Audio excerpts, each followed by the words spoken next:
पिछले क्लास में हम लोगों ने देखा था कि इंट्रोडक्शन टू ट्रिग्नोमेट्री में एक्सरसाइज 1 का जो है हम लोग इंट्रोडक्शन कर चुके थे। अब हम लोग एक्सरसाइज 1 का 8.1 का क्वेश्चन करेंगे। ठीक है, तो पहला क्वेश्चन हमारे पास क्या है उसको देखेंगे। The first question is if sine theta is equal to 3/5। हमको गिवन है कि साइन थीटा कितना है, 3/5 है। तो आपको क्या करना है, then you have to find the values of other trigonometric ratios.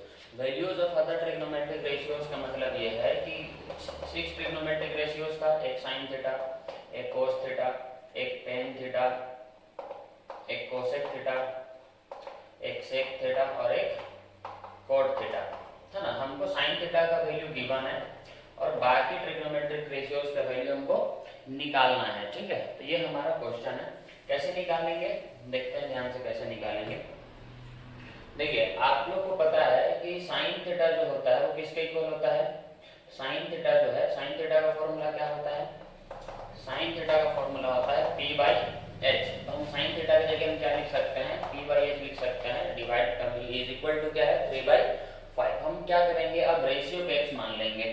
अगर let the ratio be x, अगर हम रेशियो को क्या मान ले, x मान ले, तो p इज इक्वल टू कितना हो जाएगा, 3x, और h इज इक्वल टू कितना हो जाएगा, 5x। किसका कमी है, तो b का कमी है।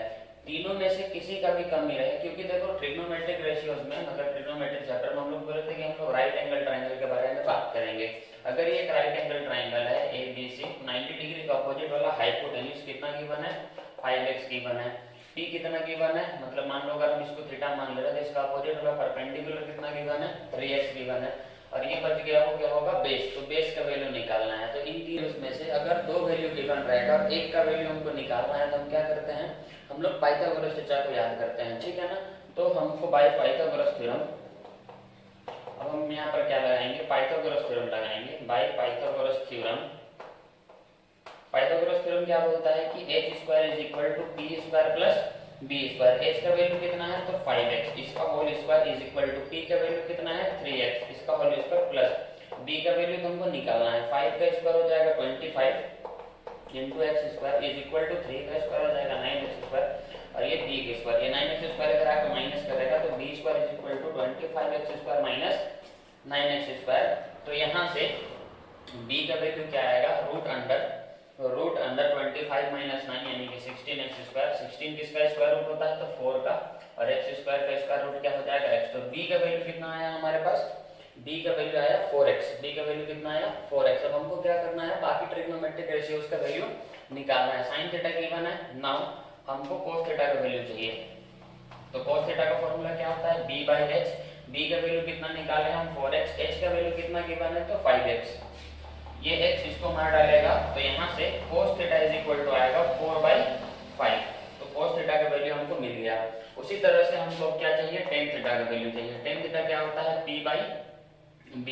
तो यहाँ से p का वैल्यू कितना है, 3x। p का वैल्यू कितना है, 3x, चेक कर लो। p का वैल्यू 3x और b का वैल्यू अभी निकाले हम कितना, 4x। तो b का वैल्यू रख देंगे 4x। तो हमारे पास यहाँ पर tan थीटा का वैल्यू क्या आ जाएगा, x कैंसिल आउट हो जाएगा, बचेगा 3/4। तो यहाँ से किसका वैल्यू आ जाएगा हमारे पास, tan थीटा का वैल्यू आ जाएगा। उसके बाद हमको निकालना होगा कोसेक थीटा। हम जानते हैं कोसेक थीटा क्या होता है, साइन थीटा का रेसिप्रोकल होता है। तो साइन थीटा का वैल्यू कितना है, 3/5 है ना। साइन थीटा का वैल्यू कितना गिवन है, 3/5। तो इसको अगर हम रेसिप्रोकल कर दें, मतलब न्यूमरेटर को डिनोमिनेटर बना दे और डिनोमिनेटर को न्यूमरेटर बना दे, तो क्या बन जाएगा, या फिर इसको ऐसे सॉल्व कर लो। 1/sin थीटा क्या है तुम्हारा, 3/5 है। ये 5 ऊपर चला जाएगा तो क्या आंसर आएगा, 5/3। ये कोसेक थीटा आ जाएगा। उसी तरह से cos थीटा किसके इक्वल होता है, तो वो रेसिप्रोकल, सॉरी, उसके बाद सेक थीटा जो होता है इसका वैल्यू निकालना हमको। तो सेक थीटा किसके इक्वल होता है, तो सेक थीटा होता है रेसिप्रोकल ऑफ cos थीटा। तो यहाँ से हम क्या करेंगे, cos थीटा का जो वैल्यू निकाले थे उसको रेसिप्रोकल कर देंगे। 4/5 था ना, उसको क्या कर देंगे, 5/4 कर देंगे। ठीक है, उसी तरह से अब हमको निकालना है cot थीटा। तो cot थीटा क्या होता है, रेसिप्रोकल ऑफ tan थीटा।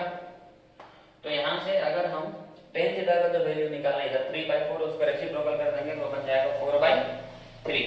तो यहाँ से क्या आ जाएगा तुम्हारा, सारा का सारा ट्रिग्नोमेट्रिक रेशियोज का वैल्यू पता चल जाएगा। ठीक है, तो इस क्वेश्चन से हमको सीखना ये था कि हम कोई भी अगर ट्रिग्नोमेट्रिक रेशियोज गिवन है तो उसके टर्म्स में बाकी ट्रिग्नोमेट्रिक रेशियोज का वैल्यू कैसे निकाल सकते हैं, ये हमारा क्वेश्चन था। ठीक है, यहाँ से हम लोग और एक कॉन्सेप्ट सीखे कि जो साइन थीटा होता है वो किसके इक्वल होता है, पी बाई एच।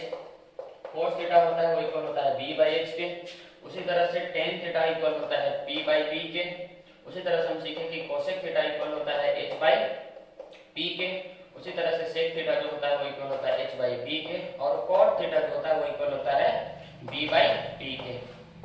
तो ये 6 ट्रिग्नोमेट्रिक रेशियोज का साइड के बीच में और ट्रिग्नोमेट्रिक रेशियोज के बीच में रिलेशन हमको ये क्वेश्चन याद दिला रहा था। ठीक है, तो ये 6 चीज याद रहेगा ना तो फर्स्ट एक्सरसाइज पूरा का पूरा बन जाएगा। Please pause the video to note it down.